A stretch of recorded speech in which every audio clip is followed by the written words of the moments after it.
बिहार चुनाव से पहले मतदाता सूची में संशोधन के बारे में तकरार में कहा गया है, मतदाता सूची में संशोधन किया जा रहा है। इसके लिए होम हाउस विक्रेताओं की जांच की जाएगी और वैध जांचों के आधार पर उनका नामांकन किया जाएगा।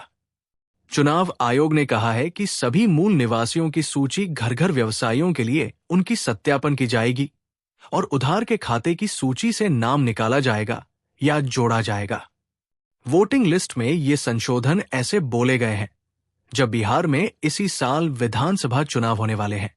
ऐसे में इस उद्यम पर ब्रेकफास्ट की जात रही है। चुनाव आयोग का कहना है कि इस प्रक्रिया से बीजेपी आरएस बिहार के गरीबों के वोट का अधिकार खत्म करना चाहता है। इमाम प्रमुख और हैदराबाद से अल्पसंख्यक अज़दुद्दीन ओसासी का भी कहना है कि निर्वाण आयोग बिहार में गुप्त तरीके से नागरिकता, राष्ट्रीय नागरिकता रजिस्टर लागू हो रहा है। वैधानिक देशों में प्रत्येक वैध निवासी की पहचान की तैयारी की जा रही है ताकि अवैध रूप से रह रहे नागरिकों की पहचान की जा सके।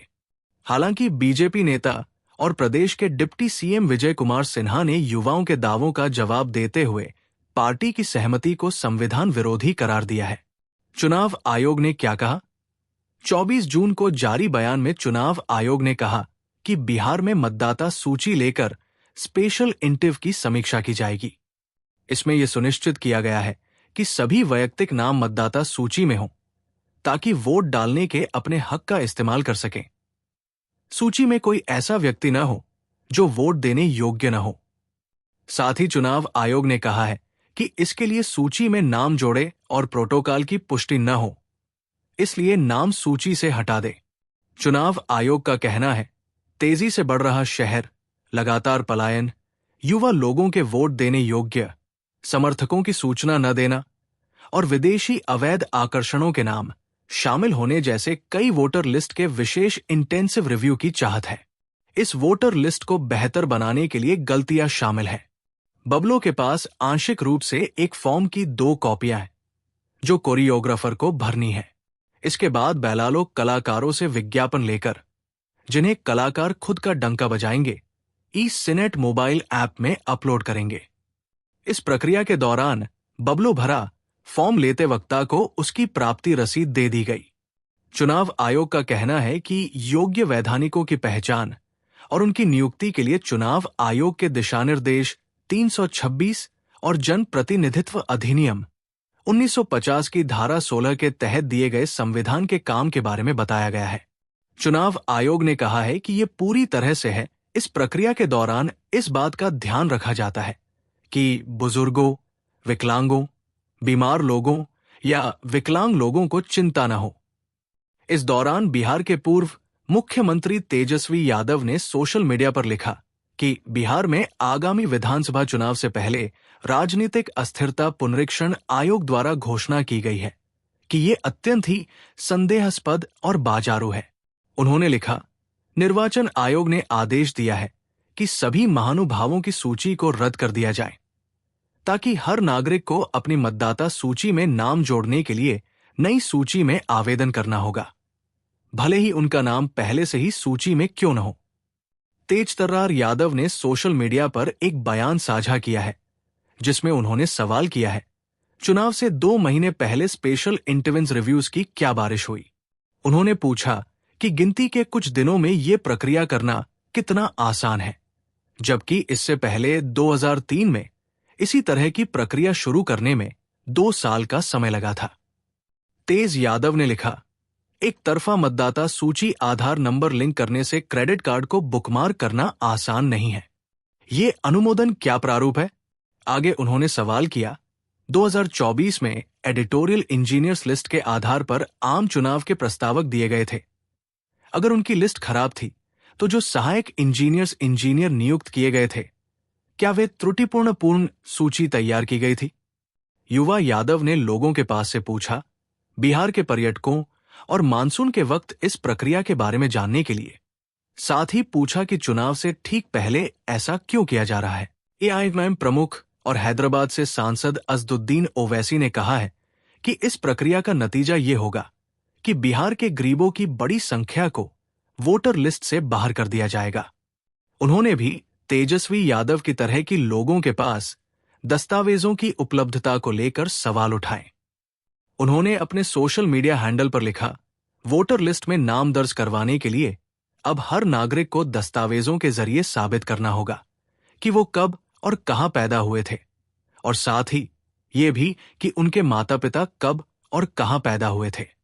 आगे ओवैसी ने लिखा, विश्वसनीय अनुमानों के अनुसार भी केवल 3/4 जन्म ही पंजीकृत होते हैं। ज्यादातर सरकारी कागजों में भारी गलतियां होती हैं। बाढ़ प्रभावित सीमांचल क्षेत्र के लोग सबसे गरीब हैं। ऐसे में उनसे ये अपेक्षा करना कि उनके पास अपने माता पिता के दस्तावेज होंगे, एक क्रूर मजाक है। उन्होंने लिखा कि वोटर लिस्ट में अपना नाम रजिस्टर करना हर भारतीय का संवैधानिक अधिकार है। एक अन्य पोस्ट में उन्होंने लिखा कि सुप्रीम कोर्ट ने 1995 में ऐसी मनमानी प्रक्रियाओं पर सख्त सवाल उठाए थे। कोर्ट ने कहा था कि जो नाम पहले से वोटर लिस्ट में दर्ज है, उसे बिना सूचना और उचित प्रक्रिया के हटाया नहीं जा सकता। उन्होंने लिखा, चुनाव आयोग 1 महीने में हर वोटर की जानकारी घर घर जाकर इकट्ठा करना चाहता है। बिहार जैसे राज्य में, जहां बड़ी आबादी और कम कनेक्टिविटी है, वहां इस तरह की प्रक्रिया को निष्पक्ष तरीके से करना लगभग असंभव है। ओवैसी ने लिखा, चुनाव नजदीक है। ऐसे में इस तरह की कार्रवाई से लोगों का निर्वाचन आयोग पर भरोसा कमजोर होगा। पश्चिम बंगाल की सत्तारूढ़ तृणमूल कांग्रेस टीएमसी की सांसद सागरिका घोष ने कहा कि चुनाव आयोग के माध्यम से बीजेपी विपक्ष को निशाना बनाने की कोशिश कर रही है। उन्होंने कहा कि ये मामला सबसे पहले टीएमसी प्रमुख और पश्चिम बंगाल की मुख्यमंत्री ममता बनर्जी ने उठाया था। उन्होंने दावा किया कि चुनाव आयोग ने बिहार विधानसभा से पहले वोटर लिस्ट में संशोधन की बात की है, लेकिन असल में इसका निशाना बंगाल है। सागरिका घोष ने कहा कि चुनाव आयोग के अधिकारी घर घर जाकर हर वोटर की जांच करेंगे और इसके बाद सभी मतदाता लिस्ट बदल दिए जाएंगे। एक संवाददाता सम्मेलन में उन्होंने समझाते हुए कहा, इसके लिए हर वोटर को अपनी जन्म तिथि और जगह का प्रमाण देना होगा। 1987 से पहले जन्मे व्यक्ति, 1987 के बाद जन्मे व्यक्ति को अपने जन्म की तारीख और जगह का प्रमाण तो देना होगा, साथ ही अपने माता पिता की जन्म तिथि और जगह का प्रमाण भी देना होगा। उन्होंने कहा, 1 महीने के भीतर व्यक्ति को ये प्रमाण पत्र चुनाव आयोग के अधिकारी को देने होंगे, नहीं तो उनका नाम वोटर लिस्ट से निकाल दिया जाएगा और वो व्यक्ति वोटर नहीं रहेंगे। इसी संवाददाता सम्मेलन में टीएमसी नेता डेरेक ओब्रायन ने कहा कि सवाल उठाए जा रहे हैं कि चुनाव आयोग एक संवैधानिक निकाय है और उसे बीजेपी की ब्रांच ऑफिस नहीं बनना चाहिए। उन्होंने इस प्रक्रिया को कराने के लिए जो वक्त चुना गया है, उस बारे में कहा कि हमारे पास सबूत है कि बंगाल के लिए बीजेपी के ताजा आंतरिक सर्वेक्षण से पता चला है कि बीजेपी को बंगाल विधानसभा चुनावों में 46 से 49 सीटें मिलेंगी। इसीलिए अभी ये अचानक किया जा रहा है। हताशा में इस तरह का कदम उठाया जा रहा है। डेरेक ओब्रायन ने इसे भयावह कदम बताते हुए कहा कि चुनाव आयोग पीछे के रास्ते से एनआरसी को लागू करना चाहती है। उन्होंने कहा, नाजियों ने 1935 में ऐसा ही कुछ किया था, जब आपको अपने पूर्वजों से जुड़े प्रमाण देने होते थे। उन्होंने सवाल किया, क्या ये उसका नया संस्करण है? डेरेक ओब्रायन ने कहा कि इंडिया गठबंधन में शामिल सभी पार्टियां इसका विरोध करेंगी और इसके लिए संसद के सत्र का इंतजार नहीं किया जाएगा। बीजेपी नेता और बिहार के उप मुख्यमंत्री विजय कुमार सिन्हा ने विपक्ष के इन सवालों का उत्तर तो दिया, लेकिन विपक्ष से ही सवाल किया। उन्होंने कहा कि राजद की मानसिकता संविधान विरोधी है। उन्होंने राजद पर संवैधानिक संस्था का अपमान करने और उसके खिलाफ भ्रम का वातावरण तैयार करने का आरोप लगाया। उन्होंने कहा, राजद और कांग्रेस पश्चिम बंगाल की राह पर चल पड़े हैं। ममता बनर्जी की संगति का असर दिखाई पड़ रहा है। ये बांग्लादेशियों की भाषा बोलने लगे हैं। उन्होंने सवाल किया, जब चुनाव आयोग पारदर्शी तरीके से वोटरों की पहचान कर 100% मतदान सुनिश्चित करना चाहता है, तो ऐसे लोगों को बेचैनी क्यों है?